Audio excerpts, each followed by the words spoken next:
been some time. I wish to thank you all for your patience while waiting for the follow-up to part 4 of Zerkalo's Deep Foray, as well as for your support, feedback, and general interactions with this series. To be able to research, make sense of, and share conclusions and impressions with you all, as well as witnessing the appreciation this series has got, is exceedingly rewarding and deeply appreciated. With that being said, and without further ado, let's continue our exploration of Tarkovsky's masterwork.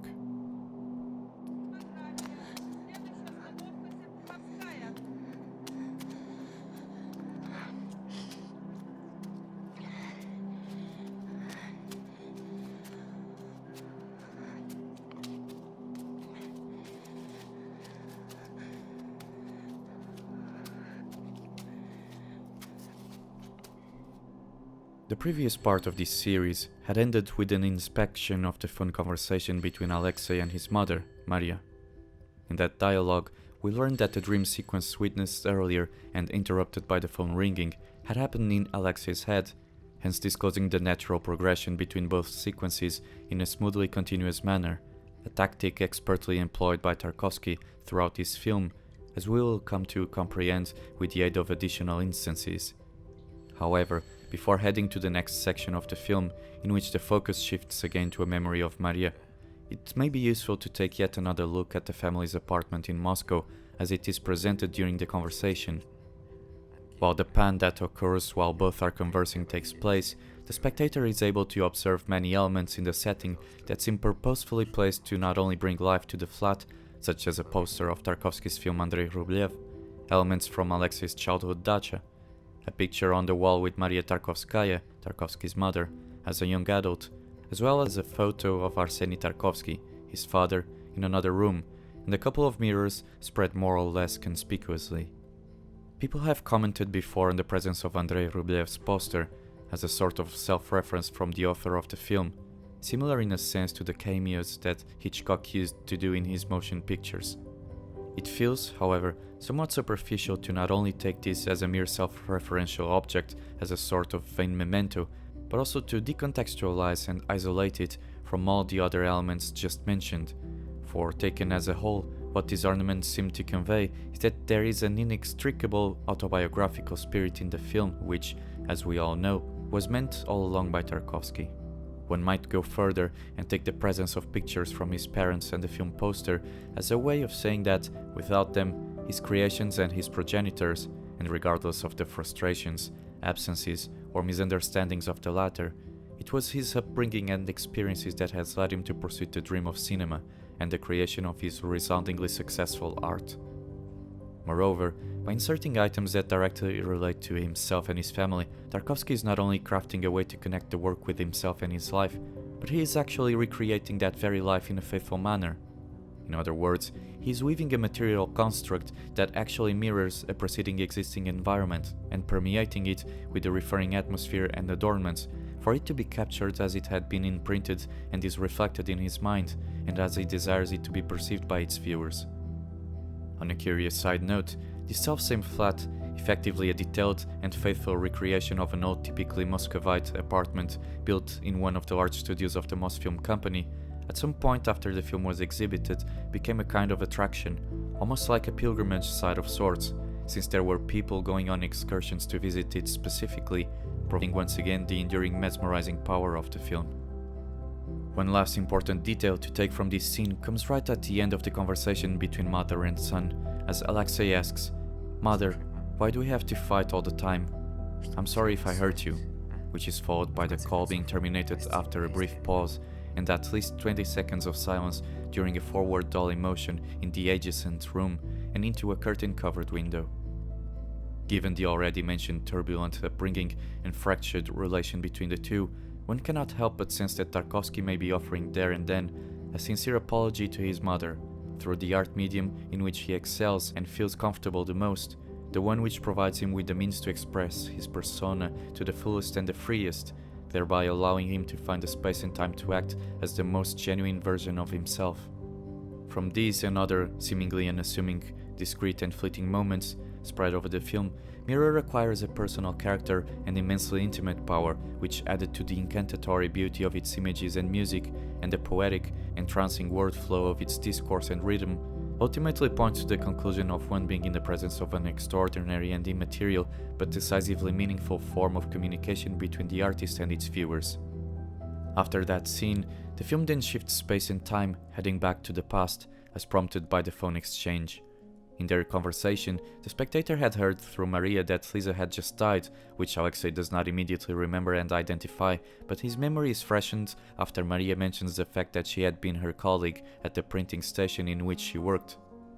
It is to that time span and place that the movie now heads into, with an urban transport vehicle buzzing, acting as an auditory transition just before the stop at the printing station is announced by the driver. This sequence marks the beginning of a long scene of around 12 minutes, based solely on this location, and one which is relevant and memorable for a varied set of aspects. As the camera follows Maria worriedly running towards her workplace, this apparently mundane occurrence acquires a sense of strangeness, admittedly by the subtle use of slow motion and by the intentional oral focus on her panting, her steps dryly reverberating in emptiness, and the sudden, almost mystical shower that befalls her during her race. In his book, Sculpting in Time, Tarkovsky elucidates on the purpose of this time manipulation and its implementation. In Mirror, a few frames of the printing press scene are also shot in slow motion, but in this case it is barely perceptible. We made a point of doing it very delicately and carefully, so that the audience would not be aware of it straight away, but just have a vague feeling of something strange. We were not trying to underline an idea by using slow motion, but to bring out a state of mind through means other than acting. The slow motion effect naturally adds a layer of mesmeric lyricism to the whole scene, almost turning Margarita Terekhova's dash into a forward dancing thrust that becomes suspended in time, forcing the spectator to ascertain what would be a familiar or unremarkable depiction of life from a higher level, for as Soviet-Russian director Vsevolod Pudovkin indicates in his writings, the slow motion effect is not a distortion of reality. It is a much more profound and exact description, a conscious way of driving the spectator's attention, and this drive is the eternal characteristic of cinema. This purposeful dressing that goes beyond the mere aesthetic is enforced to heighten the underlying emotional dynamic of the scene, that is, Maria's concerned frame of mind. After a distressed rush towards her office and further into the printing works, a scene riddled with tension given Maria's scant explanation regarding her preoccupation to the people she comes across with, the appearance and summoning of other heads of department, all of it almost drawn by the cluttering of the machines and frenzied steps, we finally understand the cause for such apprehension and why she wouldn't even reply to the entrance guard once questioned regarding her unexpected presence there. Maria is looking for a spelling mistake in one of the proofs under her supervision. To decipher the meaning of this episode, one must bear in mind the period in which the event unfolds, somewhere between the late 30s and early 40s.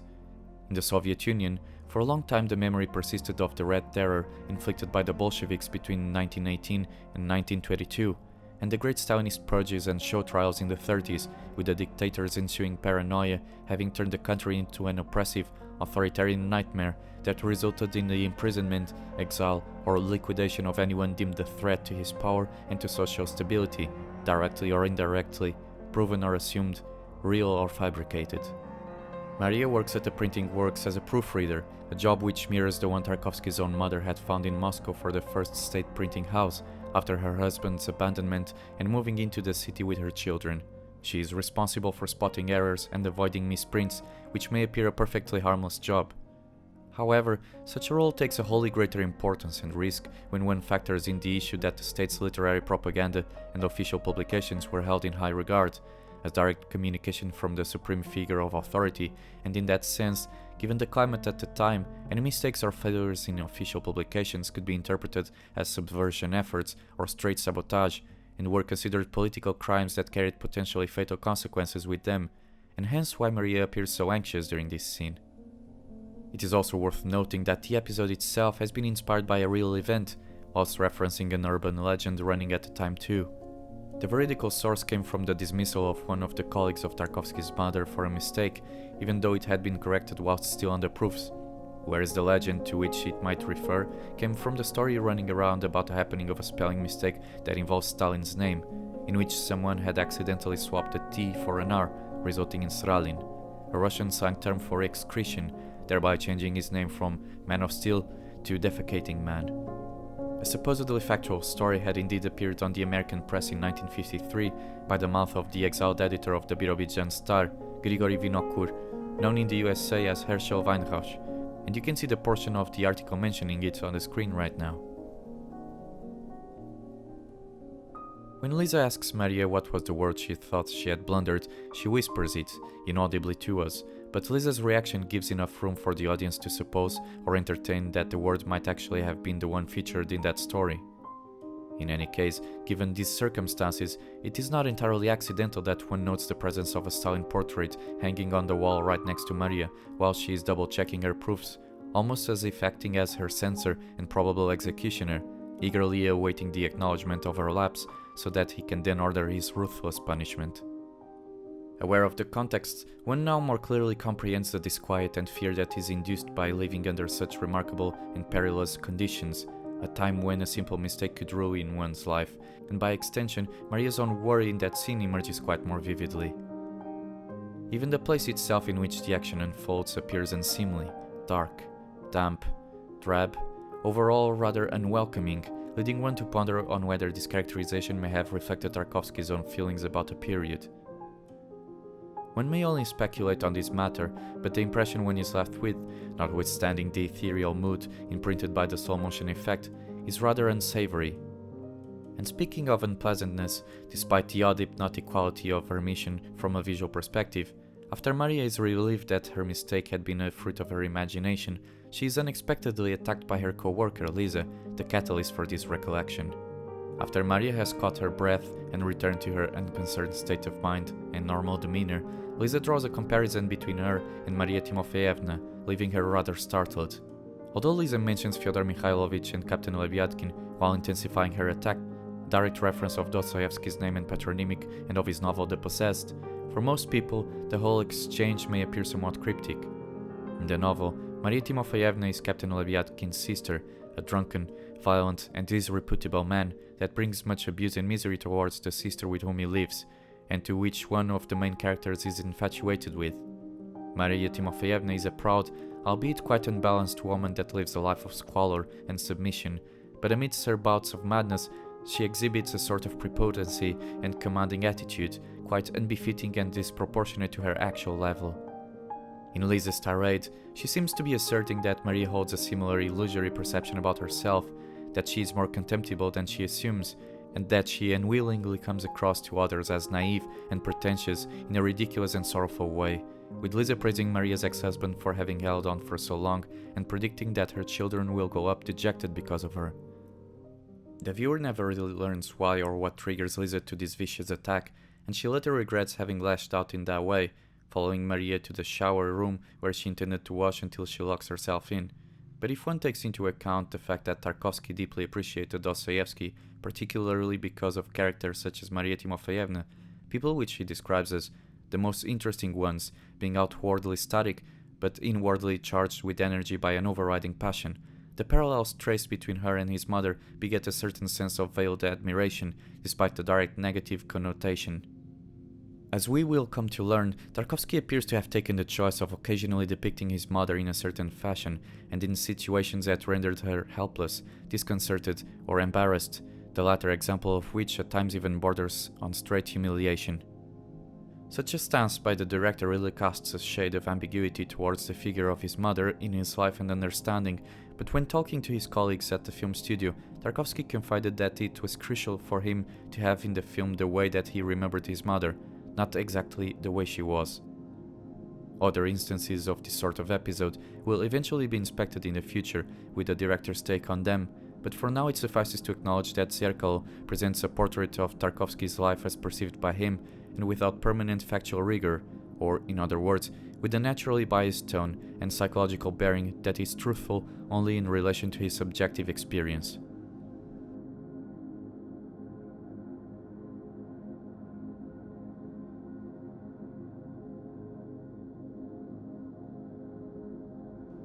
Before the end of this scene at the printing works, one finds Tarkovsky once again resorting to a literary reference, a device often employed especially when his characters struggle to establish an emotional or intellectual bridge among them and successfully communicate with one another.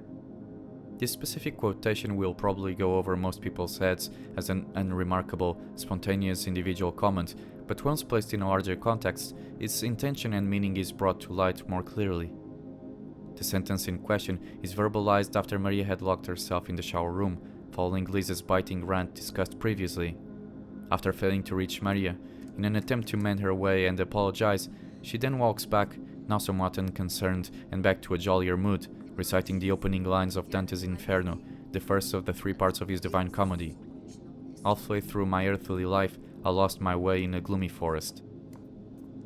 As most will know, Dante's magnum opus has acquired since its publication in the 14th century the reputation of being a towering classic of Western literature, indeed a foundational work in the European culture during Renaissance, and which shaped the poetic landscape of the continent in more ways than one may count. Whilst Dante's influence in the Russophone world might not bear the same weight as in their counterparts further to the west, Tarkovsky was not the kind of man to be strictly limited by the geography or genealogy of art, and in his book and notebooks he references novelists, poets, painters, filmmakers and artists, regardless of their place of origin or cultural boundaries.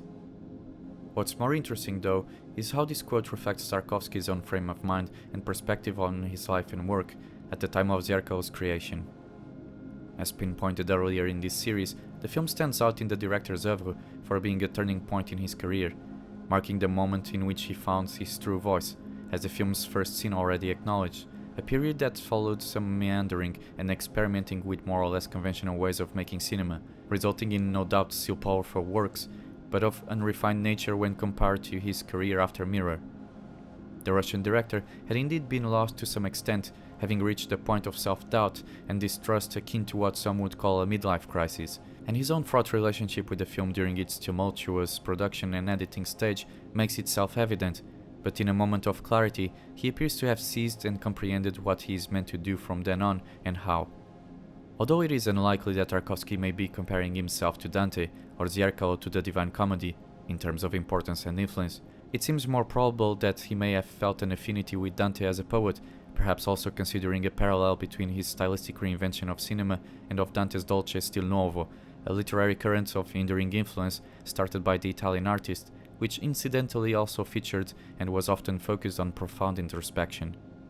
Still, whatever the actual meaning that Tarkovsky may have drawn from this sentence, its application in the film is nonetheless quite useful to reinforce once again our comprehension, as spectators, of being faced with the work of strong autobiographical nature, and if the interpretation bears truth to it, it allows us also to have a valuable glimpse into the Russian director's psyche at a crucial time in his life.